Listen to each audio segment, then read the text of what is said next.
My name is Sloan Henderson, 30 years old. The wedding planner's voice tried to be soft and professional, but the words scraped anyway.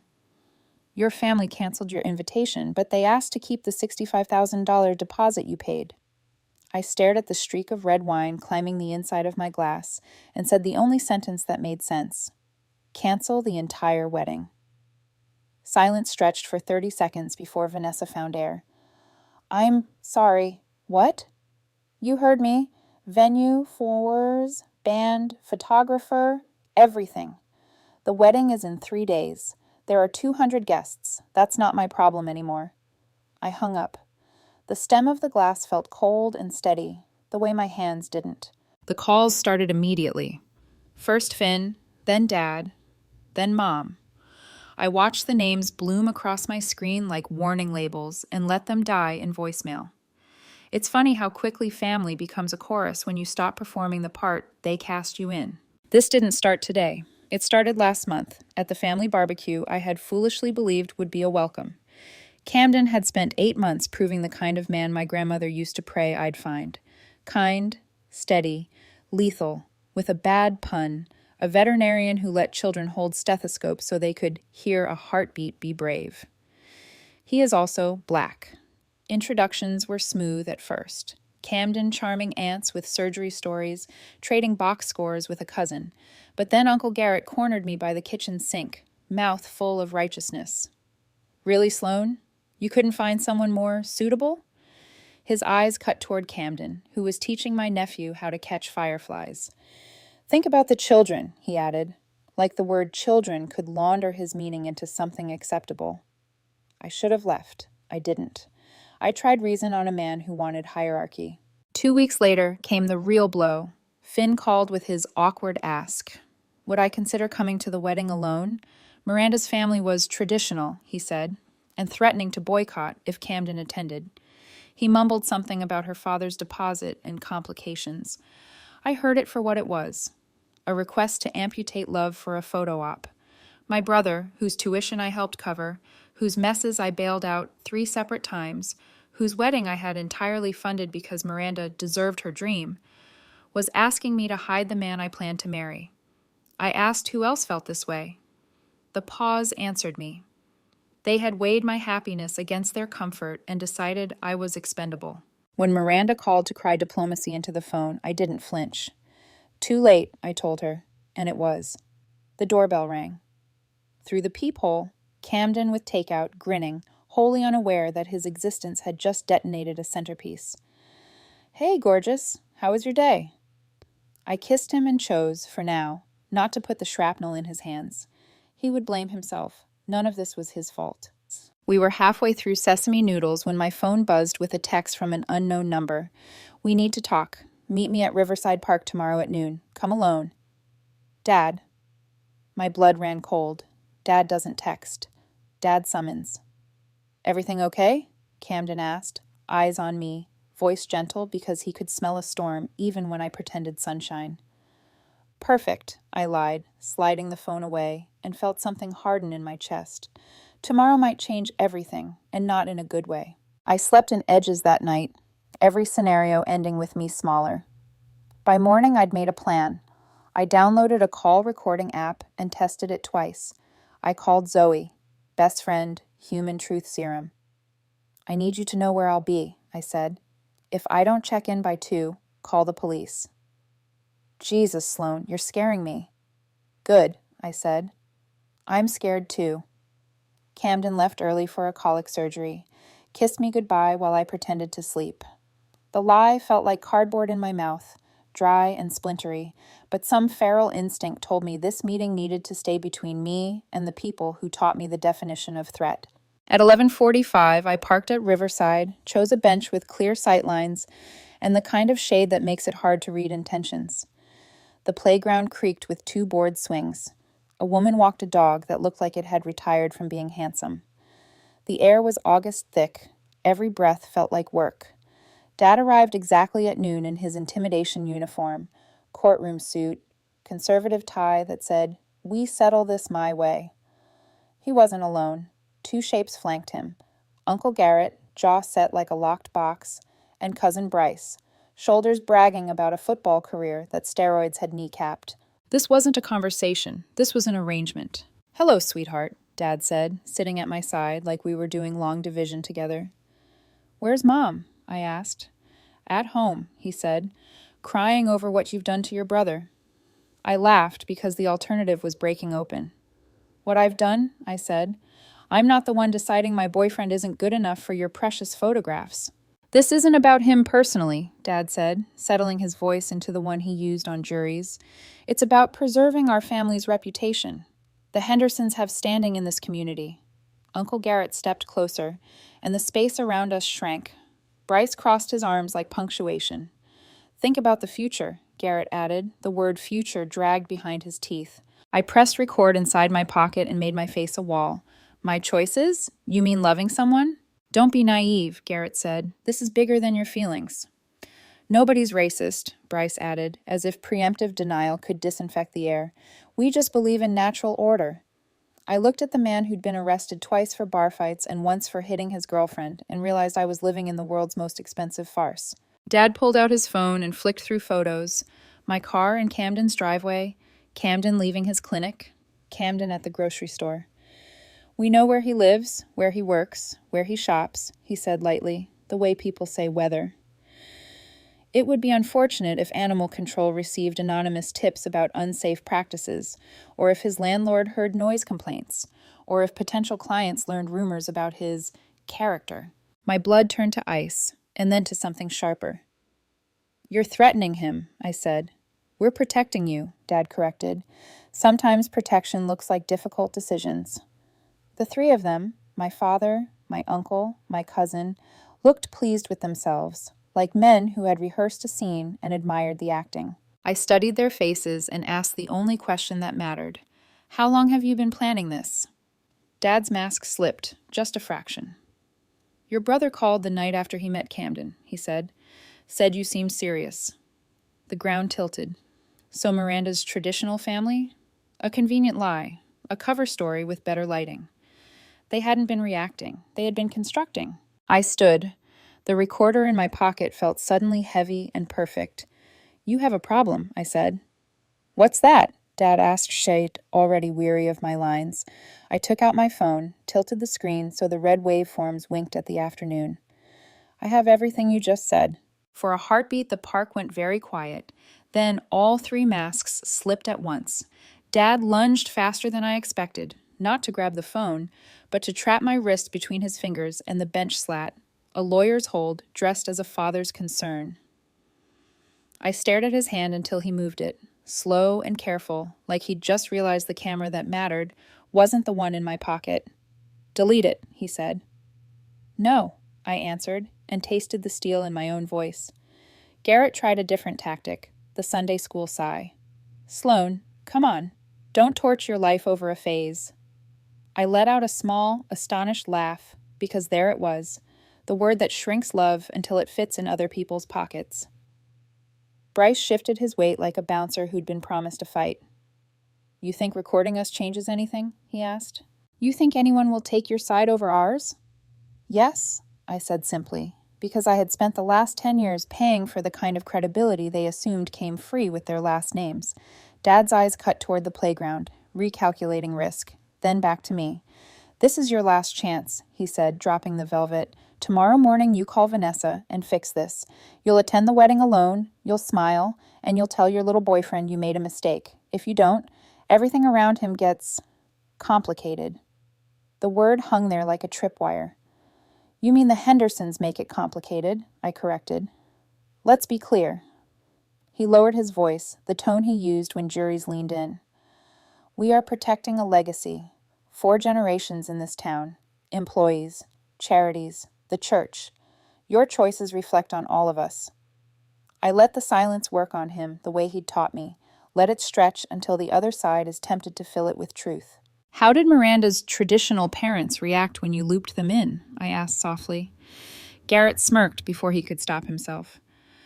"They're progressive donors," he said, "but they understand family unity." It was an admission and a dare. I tucked it away with everything else. "Here's what's going to happen," I said, standing, feeling my pulse stop trying to climb out of my throat. I'm leaving. You're not coming with me, and if you or anyone who shares your last name goes near Camden, I will make sure the entire city hears how the Henderson men define protection. Dad stood too, the performance of height, the reminder that he'd always been able to look down on me without bending. You won't do it, he said. You love your family. I love the truth more, I said, and for a flicker I saw something like recognition. The face he wore when opposing counsel brought a better case. Bryce took a single step toward me. Lauren's name flashed through my mind, and then I realized there was no Lauren in this version of my story, only me and the line I had drawn. I pivoted fast enough that Bryce's hand closed on air, walked to my car without running, and locked the doors with a click that sounded like a gavel. Through the windshield, I watched Dad call after me. Controlled, reasonable, everything but right. I backed out, letting the recorder run until the park was in my rear view, and my hands were shaking so hard I had to pull into a grocery lot to breathe. For a minute, I just sat there with the AC blasting and the world insisting it was an ordinary noon. People pushing carts, a toddler negotiating for a balloon, a teenager sprinting because someone forgot the cilantro. Then the adrenaline thinned and what was left settled into focus. I had proof. I also had a choice. Home smelled like the leftovers we'd abandoned the night before and the eucalyptus Camden uses on surgical days. He was rinsing coffee cups when I came in, scrubs wrinkled, eyes bright in that way they get after a hard case goes right. "How'd it go?" he asked. And the question cracked me in two, because of course he didn't know he was the reason men with my blood were quoting Legacy at a park bench. "Sit," I said, and told him everything. Not the soft version. The whole anatomy of it. The barbecue, the ask to come alone, the fake traditional in-laws, the threats, the photos, the word complicated clicking like a safety off. I played him the audio. I watched his face change, not to anger, though there was some, but to that quiet sorrow of a person recognizing a pattern and hoping he was wrong until the recording said he wasn't. "I'm sorry," he said, and I pressed my fingers to his mouth before he could misplace blame. "Don't apologize for being the proof," I said. "They were always this. You just made it impossible to keep pretending." We opened the laptop. If Dad wanted reputation trials, I'd give him exhibits. I wrote like a person building a bridge out of the fire that's behind her. Timeline. Screenshots, still frames from the photos Dad flashed, a list of public commitments, the firm's diversity page, Garrett's charity board positions, Bryce's sales bio where he called himself a people-first leader. I linked the audio. I wrote the sentence I knew would set their hair alight. When protecting Legacy means stalking and threatening a black veterinarian, it's not Legacy, it's violence with good stationery. I made a spreadsheet of recipients, local outlets, state papers, 3 civil rights orgs, 2 influencers who loved a hypocrisy story. The cursor blinked like a heartbeat. "Once you hit send," Camden said quietly, "there's no version where they forgive you for this." "They ended forgiveness when they threatened you," I said. The phone rang. "Mom," it rang again. I let it. On the 3rd attempt I picked up, because spite isn't a strategy, and some small part of me still wanted one person in that house to choose right. She didn't. "Your father is very upset," she began, and then buried herself in words like concern and protection and generational responsibility until she got to the part where she asked me to be reasonable. I hung up before the sentence could finish teaching me what she thought reasonable meant. I looked at Camden. I looked at the cursor. I hit send. The city answered like dry wood. 10 minutes, then 20. Then the first outlet called for comment. Then a producer DM. Then a hashtag I didn't ask for, and watchers I didn't invite but needed anyway. Dad called, once in fury, once in fear, then not at all.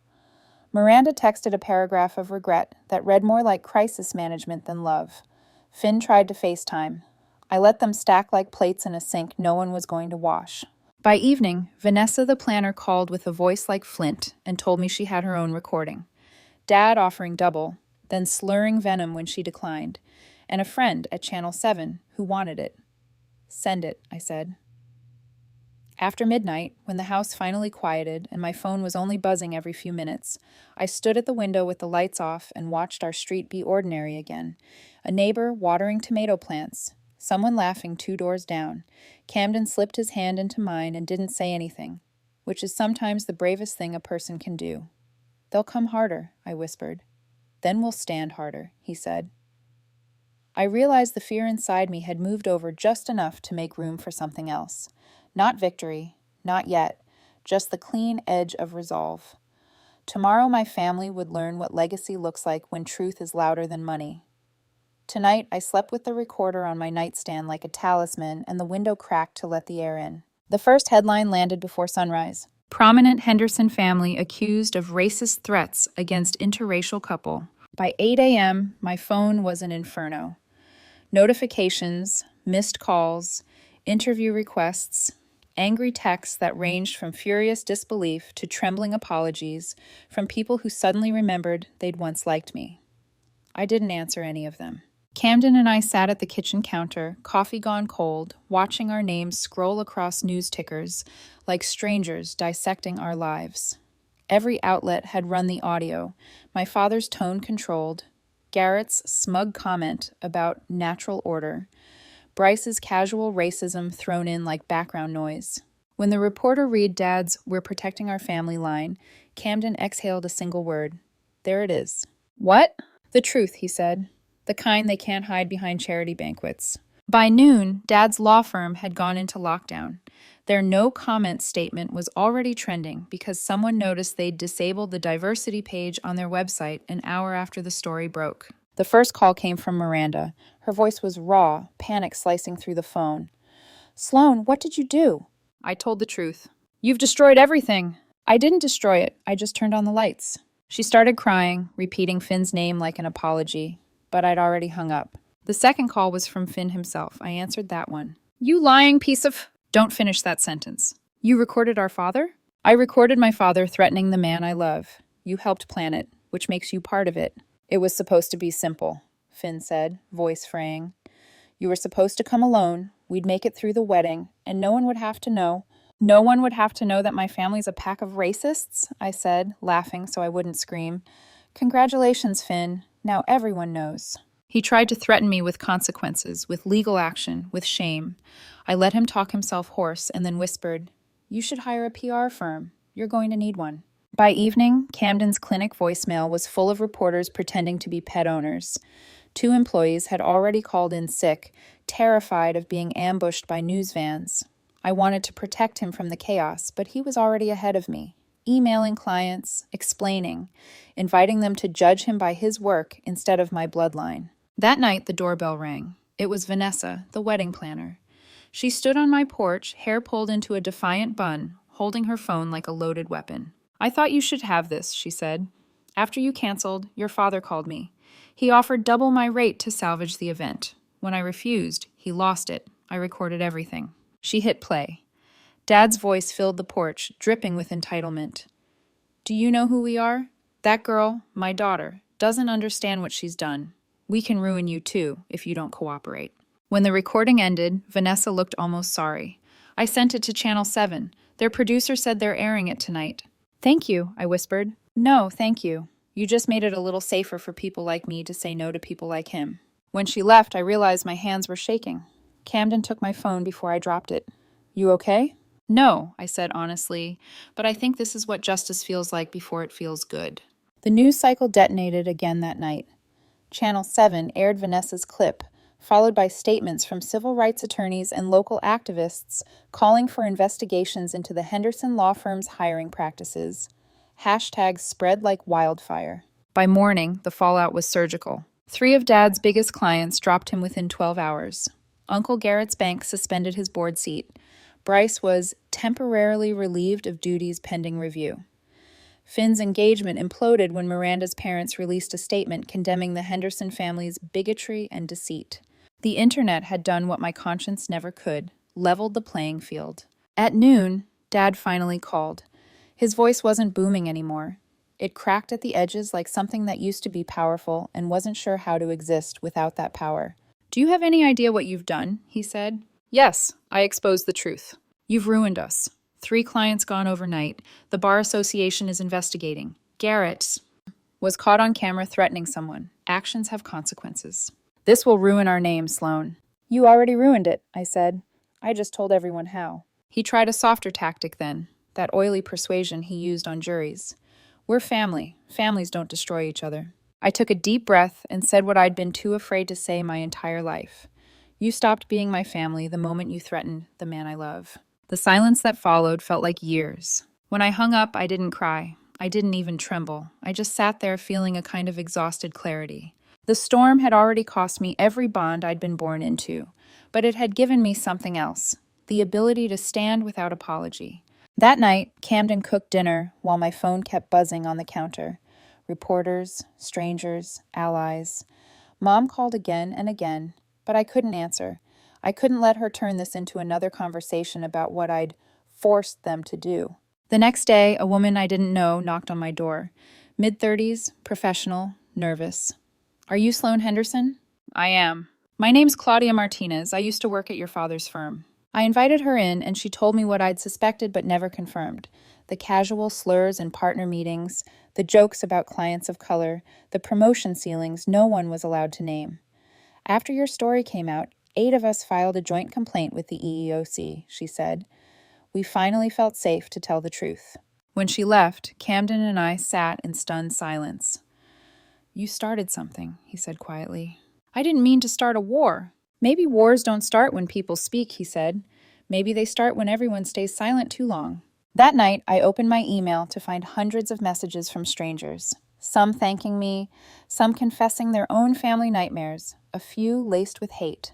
I read them all anyway, because every one of them meant the truth had rippled beyond my living room. In less than a week, my last name had become shorthand for scandal, but for the first time, I wasn't ashamed of it. By the end of that week, the Henderson family name, once whispered with prestige in every courtroom and country club, was radioactive. The law firm shuttered its glass doors under a storm of EEOC investigations, client withdrawals, and protesters standing on the sidewalk holding signs that read Legacy License. Garrett's smug portrait disappeared from the bank's boardroom overnight. Bryce lost his job after his employer discovered his mugshots were circulating with the caption, Natural Order Enthusiast. And Finn, my brother, my betrayer, was seen leaving his apartment with a suitcase while paparazzi shouted questions about Miranda's very public breakup statement, I will not marry into hate. Every consequence landed like a stone tossed into the pond my father used to call reputation. Now it was all ripples, spreading outward, unstoppable. For days I didn't sleep. Each new headline felt like both vindication and guilt, like justice with bruises. Camden tried to convince me to turn off the TV, but part of me couldn't look away. I wanted to see every last thread of the tapestry they'd woven come undone. On the 5th night, my phone rang. Mom. I hesitated, then I answered. Her voice was wrecked, hoarse with the kind of crying that doesn't cleanse. It corrodes. Sloan, please. Your father. He hasn't been eating. He barely leaves his office. Good, I said before I could stop myself. This isn't you, she whispered. It's exactly me. It's the me who finally stopped apologizing for surviving your version of love. You've destroyed us. No, I said quietly. You destroyed yourselves when you stood by and watched. She started to say something else, some variation of, we were just trying to protect you, but I ended the call. Protect me. The phrase had become poison. That night, Camden found me sitting on the floor beside the bed, scrolling through comments until my thumb went numb. You need to rest, he said. Every comment about him being racist feels like oxygen, I admitted, and every death threat feels like proof of how deep it goes. He knelt beside me. We can't live in their fire forever. I wanted to argue, but my body was too tired to pretend he was wrong. The next morning, an email pinged from Claudia Martinez. The EEOC had officially opened a case. 8 former employees had submitted affidavits describing years of discrimination, denied promotions, whispered slurs, a partner who joked about color-coded clients. My father's empire had always been built on law. Now the law was coming for him. I forwarded the email to my attorney. Then I stared at the screen until the words blurred. By noon, Dad's firm announced its closure. Garrett's financial records were subpoenaed. News outlets hinted at possible embezzlement under charitable fronts. Bryce's steroid use reemerged with photos of his hospital stay. Finn's social media accounts went dark. And for the first time since this began, I didn't feel triumphant. I felt hollow. That evening, a knock came at my door. When I opened it, Mom stood there. No pearls, no foundation, just rain plastering her hair to her face, and eyes that looked 50 years older than last month. "I know you don't want to see me," she said, but I needed to. I let her in because part of me still remembered her as the woman who used to hum while brushing my hair before school. She looked around my apartment, the walls covered in framed photos of Camden and me. Smiles, warmth, truth. "You look happy here," she said, voice trembling. "I am." She sat down, wringing her hands. "I was wrong. About everything. About Camden, about the wedding, about how I raised you." I folded my arms. "Why didn't you stop them?" Her eyes glistened. "Because I was a coward. For 35 years, I let your father decide what right looked like. And I convinced myself that silence was safer than disobedience.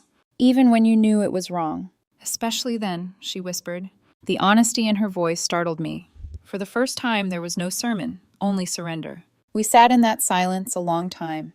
The air between us was thick with all the things neither of us could undo. Finally, she said, "I want to meet him, Camden, if he'll let me." I studied her face. The woman who had taught me manners was finally learning morality. "That's not up to me," I said. When Camden came home that evening, I told him about Mom's visit. He listened quietly, his expression unreadable. Then he said, "Forgiveness is a gift you give yourself, not other people. If having her in your life brings peace, let her try." It was strange how he could offer grace to the people who'd tried to ruin him. Maybe that's why I loved him. The next week, the world's noise began to fade. Dad's law firm officially dissolved. The Henderson mansion went dark after a bankruptcy filing. Garrett was indicted on fraud charges. Bryce vanished from public view. Finn, I heard, had fled to Oregon. Mom, however, kept showing up, first for coffee, then for dinner. She asked careful questions about Camden's clinic, about our plans, about us. The first time she called him son, I saw him blink back tears he pretended not to have. The night she met him, she hugged him for a long time. "I don't expect you to forgive me," she said. He smiled softly. "Then I won't have to pretend." Later, as we cleaned up dinner, I asked him how he'd really felt. "Your mom's learning," he said. "It's messy, but so is growth." For the first time in months, I felt something unfamiliar. Peace. Fragile, new, but real. Still, one truth lingered. Forgiveness didn't erase what they'd done. It just meant I refused to carry their hate any longer. We married a year after the dust settled. No chandeliers, no grand ballroom, no Henderson legacy banners hanging over the dance floor.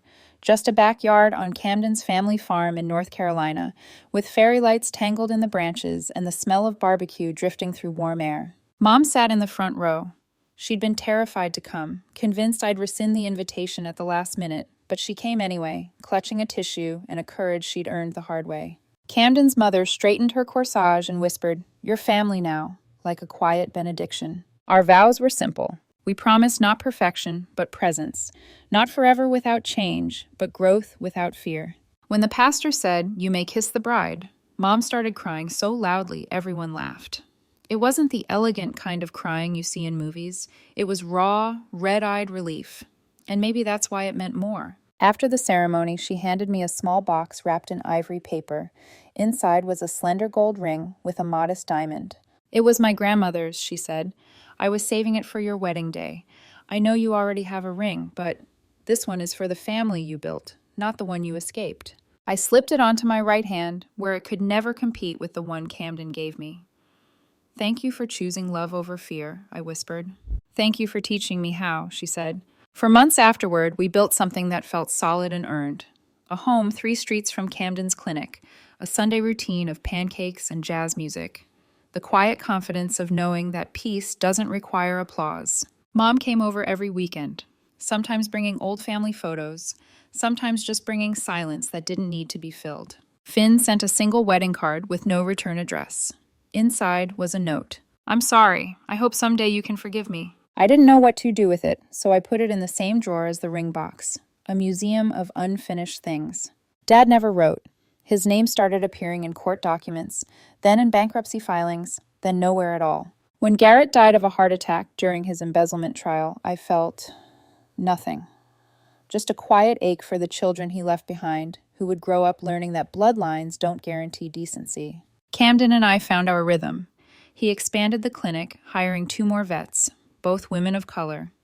I was promoted to senior marketing director at my firm, where my story had quietly transformed office policy about reporting discrimination. Some nights, when the house was still, I'd scroll through old headlines. Henderson family scandal enters final chapter. I'd read the comments, the ones that called me brave and the ones that called me traitor, and realized they didn't matter. What mattered was that I'd stopped living for anyone's approval but my own. One evening, as twilight spilled over our backyard, Camden and I sat on the porch, our fingers laced. The cicadas were loud, but peace had its own soundtrack. "Do you ever regret it?" he asked. "Destroying your family to save us?" I thought about it. The firm, the inheritance, the endless holidays spent pretending everything was fine. "No," I said. "I didn't destroy my family. I revealed it." He looked at me for a long moment, then smiled. "You're still the bravest person I know." "I'm not brave," I said. "I was just tired of being quiet." He reached over and brushed a strand of hair from my face. Quiet built their empire. Truth tore it down. That night, as I washed dishes, I caught our reflection in the kitchen window. 2 people who had walked through fire and somehow learned to build a home out of ash. The next morning, Camden left early for surgery on a rescue dog hit by a car. I stood in the doorway watching him go, realizing that the life we'd built, ordinary, imperfect, ours, was worth every scar it took to reach it. When Mom dropped by later with muffins, she said something that stayed with me. "Sometimes the only way to fix a broken inheritance," she said, "is to start a new one." I looked around the kitchen, the sunlight on the table, the laughter that lived in these walls, and finally understood. The Henderson legacy had been built on appearance. The Richardson legacy, the one we were building now, was being built on truth. And for the first time in my life, truth felt like wealth. 3 years later, we welcomed our daughter, Zara. She had Camden's calm eyes and my relentless stubbornness, an unshakable little miracle who entered the world with a cry that sounded less like fear and more like a declaration. "I'm here." Mom became her favorite babysitter. Every Tuesday night, she read to Zara while Camden and I went on our date nights. I'd often come home to find them curled up on the couch, storybook open, both fast asleep. Once, I overheard Mom whisper, "Always choose love over fear, sweetheart," and realized she wasn't just reading to my daughter, she was rewriting her own story. For years, life was ordinary in the best way. Family dinners, scraped knees, morning chaos.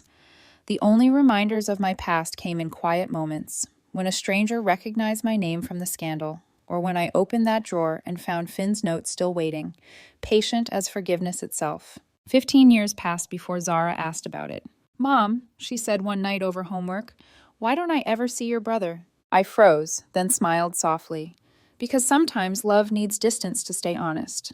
That answer worked until she turned 16. She came home from school furious one afternoon. "A boy in my class said his parents don't want him hanging out with me because I'm mixed," she said. "He said his dad thinks families like ours ruin traditions." My stomach twisted. "What did you say?" She shrugged, a spark in her eyes. "I told him his parents sound like Grandpa's family." Camden and I exchanged a look across the table, both proud and broken at once. That night she found me in the kitchen. "Do you think Uncle Finn is a good person now?" I hesitated. Over the years, he'd written to Mom. Long letters, full of therapy confessions, volunteer work, teaching stories. He claimed he'd changed. Mom believed him. I wasn't sure I did. "I think he's trying to be," I said. "Would you ever meet him again?" "Maybe," I said honestly, "when I'm ready." She nodded thoughtfully. "Could I meet him even if you're not?" That question hit deeper than I expected. "Why would you want to?" "Because he's part of where we come from," she said, "and I want to understand all of it, the good and the bad." 6 months later, Zara and Mom convinced me to say yes. We met in Portland, halfway between his new life and ours. The restaurant was small, family-owned, with mismatched chairs and the smell of baked bread. I saw him through the window before we walked in, older, grayer, smaller somehow. When our eyes met, 15 years of silence cracked like thin ice. "Presley," he said softly when we sat down, using my old name as if it were an apology in itself. "I owe you an apology I'll never finish paying." Camden, ever steady, extended his hand. "Thank you for saying that." Finn turned to Zara, eyes wet.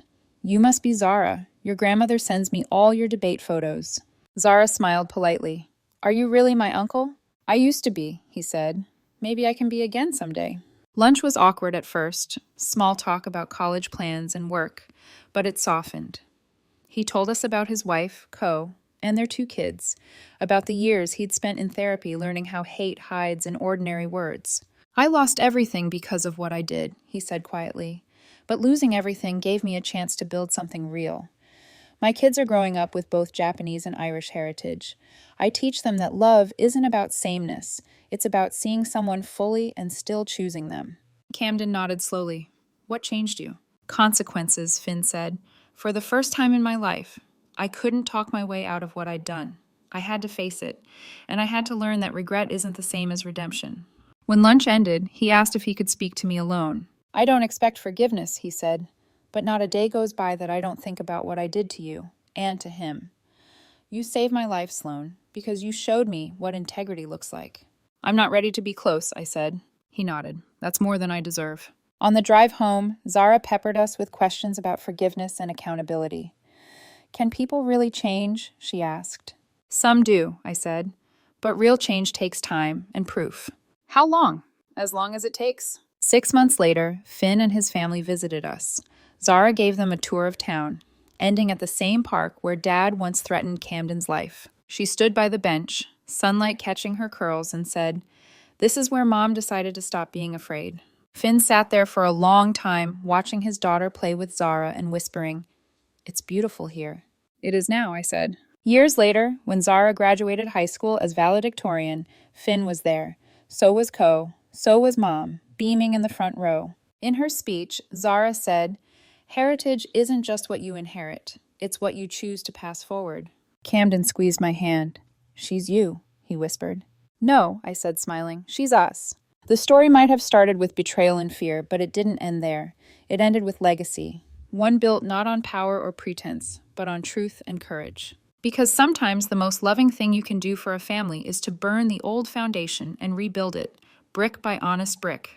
And sometimes the best revenge against hatred is to raise a generation that refuses to repeat it.